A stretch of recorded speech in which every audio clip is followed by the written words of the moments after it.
To follow us the highlights for 21-day adventure I've just had, doing a 1,000 kilometre solo trip in a Hobie Tandem island kayak from Mooloolaba to Airlie Beach.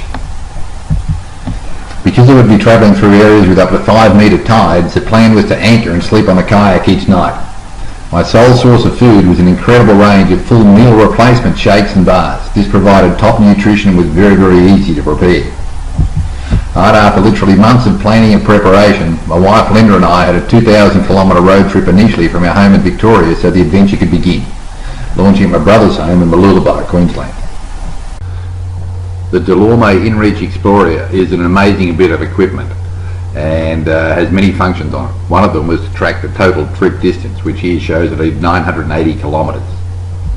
It also tracked my position. Every 30 minutes it would update it and send it to a computer, and people could log on to a website and see exactly where I was. We started off at Mooloolaba, and in the detail on the map on the chart you can see the detail as tracked by the Delorme Explorer.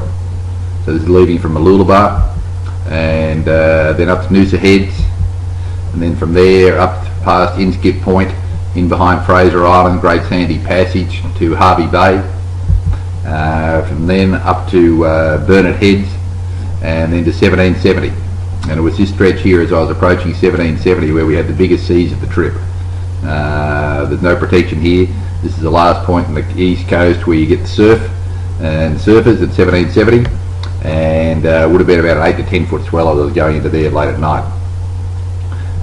From there we went to Pancake Creek, and then from Pancake Creek up past Gladstone, up the Narrows, and to Great Keppel Island. From Great Keppel Island we went into Roslyn Bay and ended up spending a day or so in Roslyn Bay, got a new phone. Had phone problems due to the wet weather, and from there up past Corio Bay, past Port Clinton, Island Head, stayed at Cape Townsend, from there out to Marble Island, to Middle Percy Island, and from there into Score Fell. When I was out at Middle Percy Island, you're about 80 kilometres, I was about 80 kilometres off the coast, and from Middle Percy went into Digby Island, beautiful spot in there, then to Scorefell Island, and from Scorefell straight through to the Whitsundays, and entering the first night and staying at Shore Island. Then from Shore Island we went up to Whitehaven Beach, a beautiful afternoon up there, and then next day around Hazelwood Island, the top of Whitsunday Island, and into Airlie Beach. All up 980 kilometres, fantastic trip. And not only did the Delorme Explorer track my journey, and it had updated every 30 minutes, but it also enabled me to be in constant communications via satellite. So this meant that even though I was out of phone range for extended periods, I was always informed of the latest weather forecasts. I had 3 separate GPS navionics systems on 2 phones and a tablet, so I always knew where I was and had full charts, navigational charts available. I also carried a personal EVerb just in case things went haywire, and to recharge all the electronic equipment I had 2 separate solar systems and about 6 battery packs, so I could recharge the battery packs as I was travelling and then use them to recharge the electronic equipment when I was anchored at night. And off he paddles on his adventure. This is the first leg, just round the corner to the marina, and he has his 2 precious little grandchildren, Emily and Jakey, who are just thrilled to have the day off school. See you in Airlie. See you in Airlie. There he is.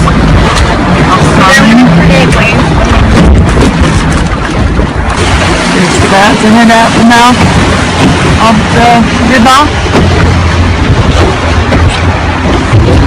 Mooloolaba. 22nd of April. 22nd of April. Yep, and he's on his own soon. We're following in the boat, but soon it's like, hi baby. Dolphins playing around here. See if we can see him again. There's one right in front of us. How beautiful is this? just on sunset. We got these dolphins here right in front of us. Did you see that one?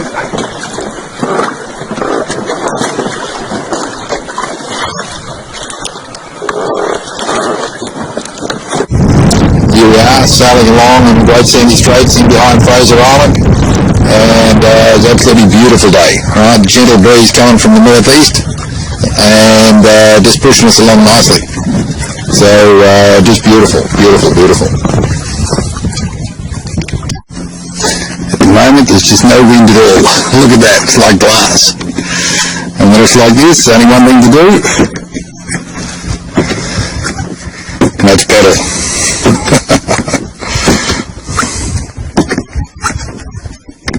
Here we are on Big Woody Island, and run into these upper guys, Neil and Terry, with their Hobie Tandem Island as well, exactly the same. Beautiful day here today.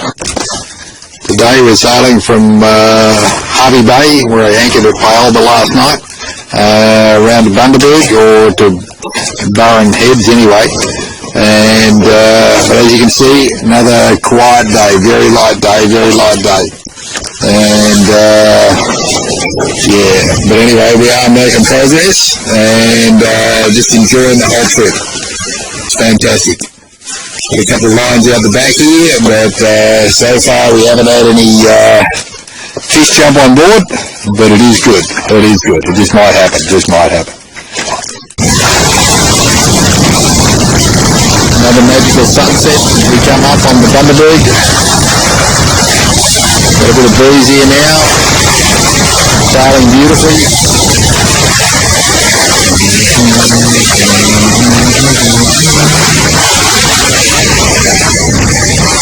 Been a great day, very relaxing.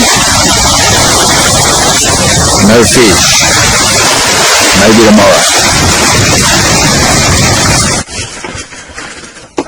Okay, at the moment we're sailing along in the Narrows, which is north of Gladstone, and on the way to Keppel Bay, and we're just going through what they call the cattle ramp, or the cattle crossing. And this is actually a structure that goes right across underneath, and they can run the cows across at low tide. Comes out on the other side of that farm over there. So amazing. But it's been a beautiful sail this morning, dead flat water as you can see, and magnificent. Just pulled up on Great Keppel Island, and another magnificent sunset. And tonight we've been lucky enough to find a little lagoon, which I actually found on Google Earth. And anyway, we've come in here, and perfect little sheltered spot, and you're going to be anchored here for the night. So it's been awesome. We had a great day. Left from just near in the Narrows near Gladstone this morning, and came down the Narrows and then across Keppel Bay to here. Been magnificent sail.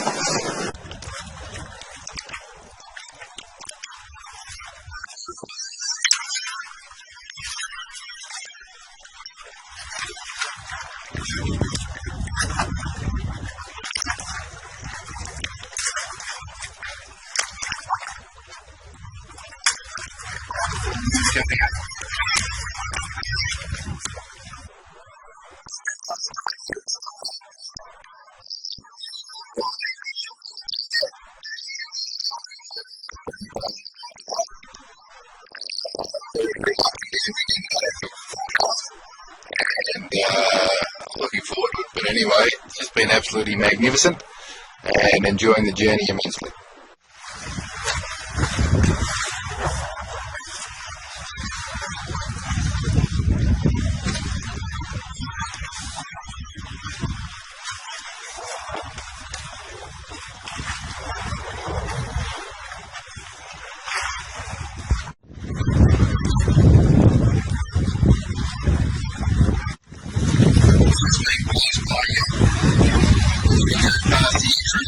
Clinton,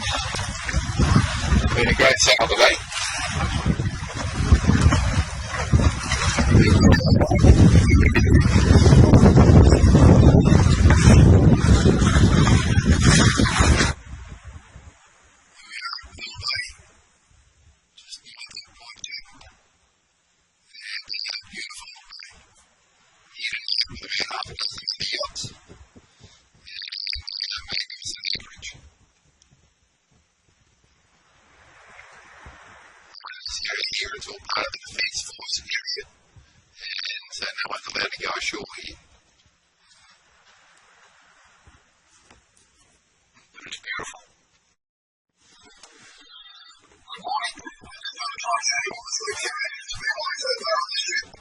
It's all worked out pretty good. So I'm over here on the side of the swag, and we're in this big plastic tub. And so basically what I've set up is this side of the kayak is the dry area. I've got a set of seats here.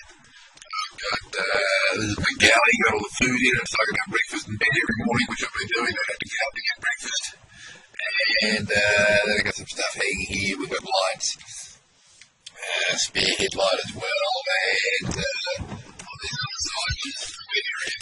So basically what had happened when it was raining or when it was wet, we could come in and sit down in the chair here and get all the gear off, leave it on the other side, and get on this side, glide off, climb into bed. Here's going, self-floating Milo, self-floating rest mattress on top of the stretcher, sleeping bag, swag, fire wiring as well. So it's proof and quite often like this morning, you've got condensation coming here, and it's just literally dripping. I don't know whether you can see the drops here, but yeah, you can see the drops falling on the inside here. So it's a matter of don't touch the top yet. And what I've got to do here is I've got another blue plastic sheet, which I keep rolled up tight, and then before back of the swag, I like to thread this out over the top of the swag, so that it it's all worked out real good. It's been great. Okay, so I'll let you know. 6:30 in the morning, we're at Pearl Cove. Last night, the sun was starting to come up. Still see the full moon up there. Just beautiful. Well, it's about 2 weeks ago this morning that we left.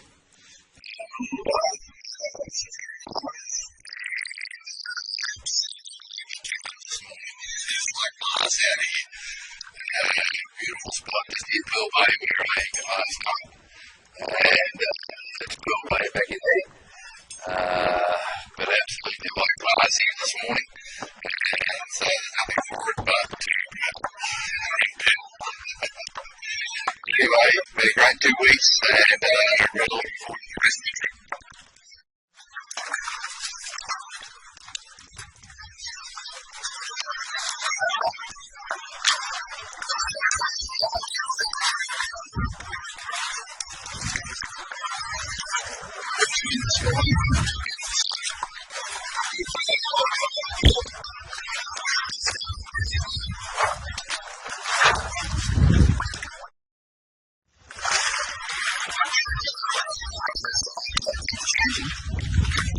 See the different structures on these couple of hills here.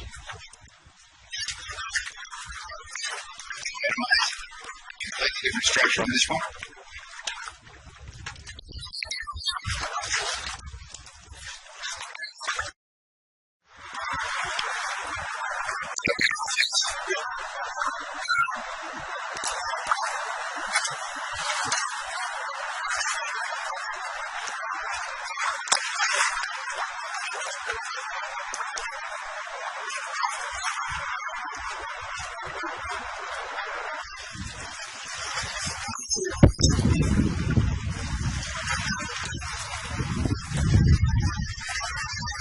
Bit of useful breeze. First time today. Place to walk for a while. Not sure what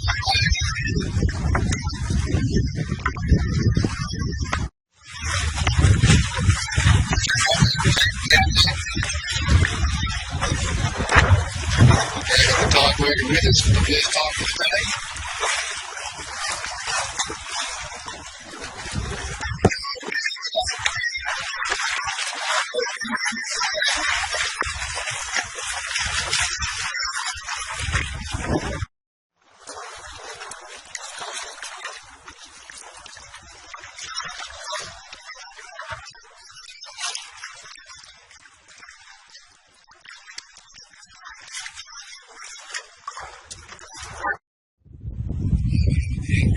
just about to leave.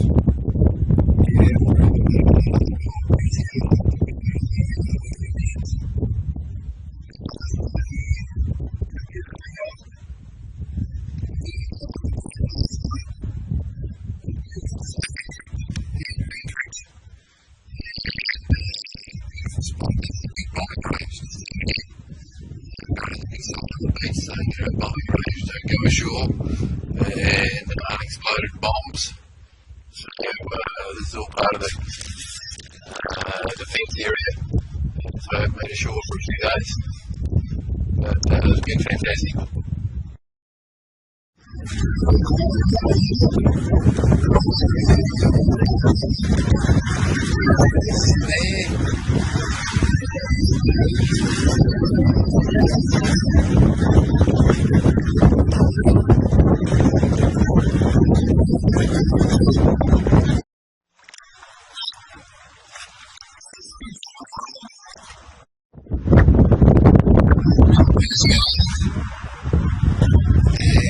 Traditional stopping point for a lot of yachts on the way up here. We were playing here with the dad and my two kids, Simon and Nicola, and 21 years ago, 1994.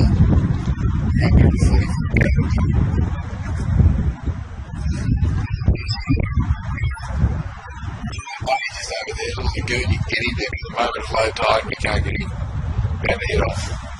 Got a beautiful place.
Anyway, basically, after 900 miles so far, some days very, very excited. It was great to get here yesterday.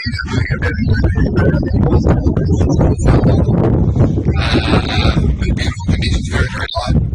It was just a matter of hanging in and giving me a laugh. It was after the back last night, it was like a laugh. Looking forward to the next few days exploring this magnificent group of islands.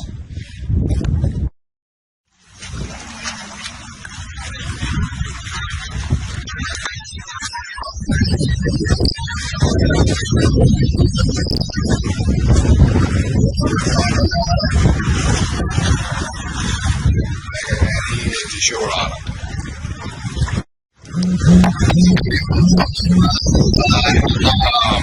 Whitehaven Beach, we just round the corner and back down.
Whitehaven Beach here, and all the tourists are going out and coming back on the beach, and it really is magnificent.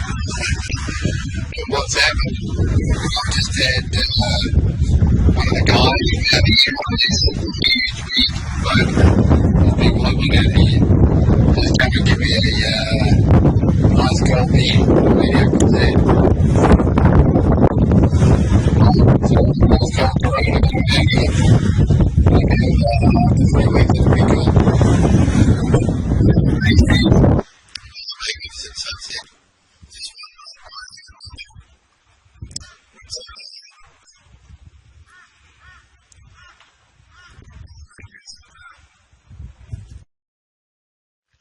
Well, here we are on Whitehaven Beach, and it's going to be the last morning on the kayak because I'm going into Airlie today and to catch up with Linda.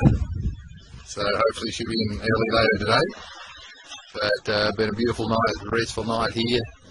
One other guy on the beach here at the moment, but absolutely magnificent. Looking forward to a great little light sail today. This has been a magnificent 3 weeks. Can't believe the time's gone so fast. And one of the things that made this trip successful, the fact that I was able to keep the bedding all dry. And really it was this big tarp that I set up. And put some extra bits of elastic cord on it and all that sort of thing, which enabled me to keep the whole thing dry as we're going along, even though we're surfing through seas at times, you know. It really was amazing. But anyway, not once did we get water in it. So basically what I did is constructed a little swimming pool type shaped thing at the bottom with a tarp sewed up a whole heap of seams, packed them up as best I could, and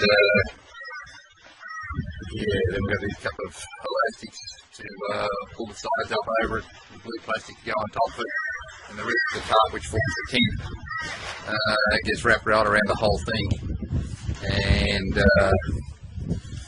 you know, just do it underneath it as we go along. But it all worked. It was just great. And you know, we had this amazing support here, which is a ridge pole. What I realised I could do towards the end of the trip, I realised that I could actually make this a lot higher here in the centre. And so I'll see if I can't make that into a dome type thing and give me more headroom when I'm sitting there. And that was a galley, but it all worked. It just all worked. It's amazing for the first effort. And one of the other things that made it all possible to do it the way we did it, because we've got such huge tides, I realised it was going to be a lot easier to sleep on the kayak than trying to find a campsite each night. And so anyway, I had this huge great sand anchor, 4 or 5 metres of chain, just keep coming up here, there's a hook here on the side, and then all this rope, 50 metres of wide rope. And so as long as and I also had a little lead line depths out, and so that was marked off in fathoms with knots along the cord, old style. And so as long as it's in 20 feet of water or something like that, I could anchor. And knew that I wasn't going to have swell breaking over me, and any white water coming over me would just ride out the swells. And it just worked like a charm. It was a piece of cake. But that really, the anchoring system was huge, because you want a good solid anchor, and it all just worked really well. And the thing was here, I could really control it all from the back here and hang it off the front and so on. And what I also found with the tent was if I left one side open a lot more, I got a lot more ventilation through at night and didn't get anywhere near the condensation problems I was having earlier in the trip with the amount of condensation. But no, it's been fantastic. This is Hazelwood Island, and back here in the background is Whitehaven Beach, where I went from this morning. The big mountain back in there is Whitsunday Island. But there's so many beautiful little beaches over here. So many beautiful little coves for different yachts to pull up and stop. There's one guy here by himself. Next to the bay around here, there's, I can see 2-3 yachts. But 74 islands in the group. You can spend months here just exploring the place. It really is a beautiful area. My love affair with the Whitsunday Island started way back in 1970, December 1970. We had 56 members of the Melbourne University Underwater Club, 56 of us camped here in 2-man tents on this beach here on Hazelwood Island. And we had 2 different charter boats that have ferries around different dive spots each day. And back then I think there were only 3 charter companies, 3 charter boats in the area. But this was the little beach we were on. We were all in 2-man tents. And been coming back up here on and off regularly ever since. But it really is a magnificent area. Just coming up onto Airlie Beach, and nearly 1,000 kilometres, over 980 kilometres to get here, and very, very excited to be arriving. And Linda should be here about now as well, so that's very, very exciting. But anyway, it's been a great crossing of the passage today, Whitsunday Passage, and a great sail across there, and it's just great to be coming in. When I arrived at Airlie Beach, I still had enough food for another 14 days and enough water for another 10 days.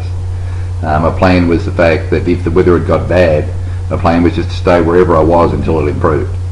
And I was very, very fortunate on the trip that I had no weather that forced me to actually stop travelling.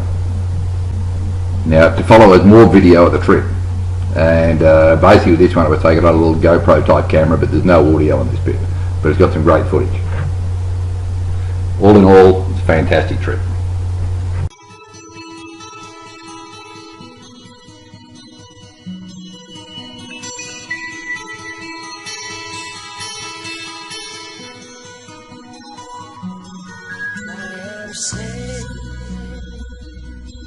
I am sailing home again, across the sea. I am sailing stormy waters to be near you, to be free. I am flying, I am flying.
am sailing, I am sailing home again, across the sea. I am sailing stormy waters to be near you, to be free. I am flying, I am flying like a bird across the sky. I am flying, passing high clouds to be near you, to be free. Hear me, can you hear me through the dark night, far away? I am dying, forever crying, to be with you. Who can say?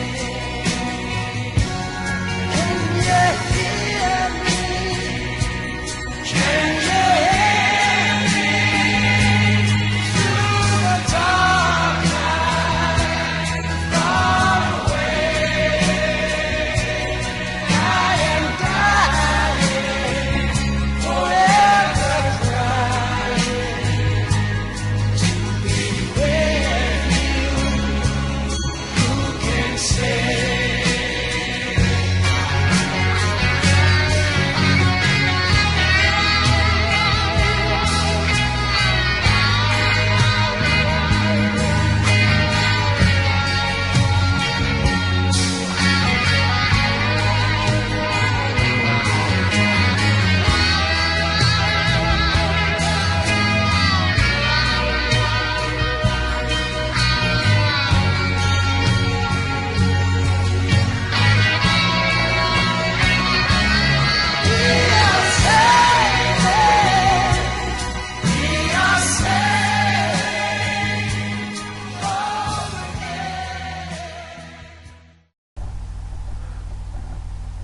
I was certainly not a pretty sight by the time I'd finished the 3 weeks on the kayak and done 980 kilometres, but I promise you I'd had an absolute ball. And what it proved to me was that even at the age of 63, dreams do come true. If you set a goal, plan it out, take action, and then persist. I just want to encourage you to dream big, because you can do it if you do the same thing. It's been an absolute pleasure sharing with you. I hope you've enjoyed it, and if you would like to contact me with any questions about anything, by all means contact me at trevorchatham@gmail.com. Thank you for watching.